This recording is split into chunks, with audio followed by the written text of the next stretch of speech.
Why does freelancing feel so lonely? People don't talk about this enough, but freelancing can get really lonely.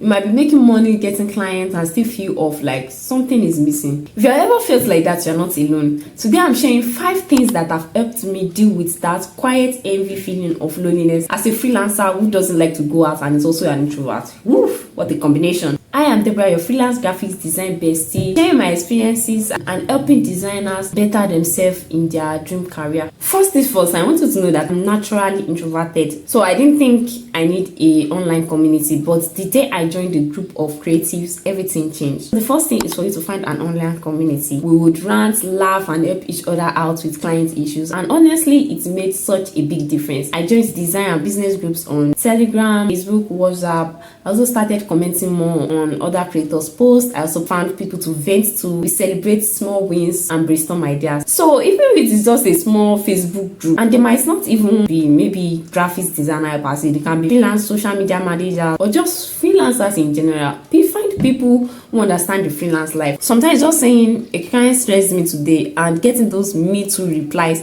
can make you feel seen. Also, routine actually saved me. When I first started freelancing, I had no structure.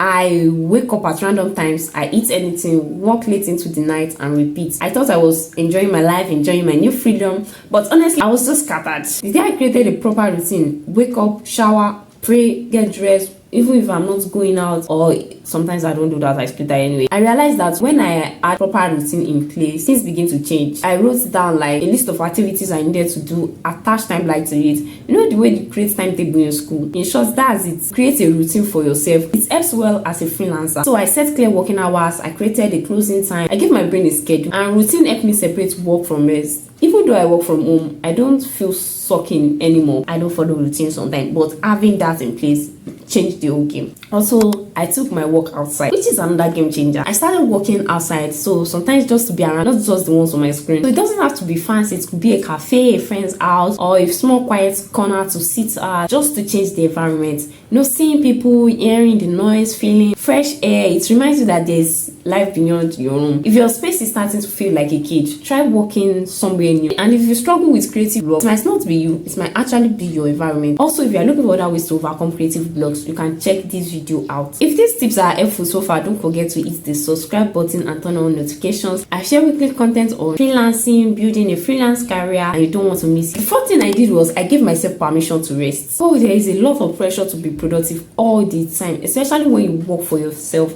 and you know you're a perfectionist. I used to feel bad whenever I take a break, like I was wasting time or being lazy, but pushing myself non-stop made everything worse. I was tired, unmotivated, and felt even more alone. Now I rest on purpose, I take naps, I watch shows, I try to relax and give myself a break. I slow down when I need to. I started taking guilt-free breaks, stop forcing energy I didn't have. I reminded myself I'm human, not a robot. So rest is not a reward, it's also part of the job. Once I start taking care of myself, I didn't just feel better, I also worked better. Another thing I did was I also started talking to people on purpose. Even if it's just 5 minutes. Sometimes I call a friend and tell them, hey, how are you doing? I just want to greet you and hear your voice. That's it. And that way you're also strengthening your relationship with a friend, right? Don't wait until burnout. So talk early, talk often. Even as an introvert, we still need people around. Maybe not too often, but once in a while, okay? So just because you work alone does not mean you have to live in isolation. Talking to people outside of work helped me feel alive again and makes me aware that my life is not just about work. Freelancing is amazing. It can also be hard, especially if you are doing it alone. These things helped me feel like myself again. And I'm not saying everything is perfect, but it's better now. If you're feeling lonely, don't stay stuck in that feeling. Try even just one of these tips. A small change can shift your whole week. If you made it to this point, drop this emoji in the comments and let me know if you've ever felt this kind of loneliness before. Don't forget to like, share, and subscribe, and I'll see you in the next one.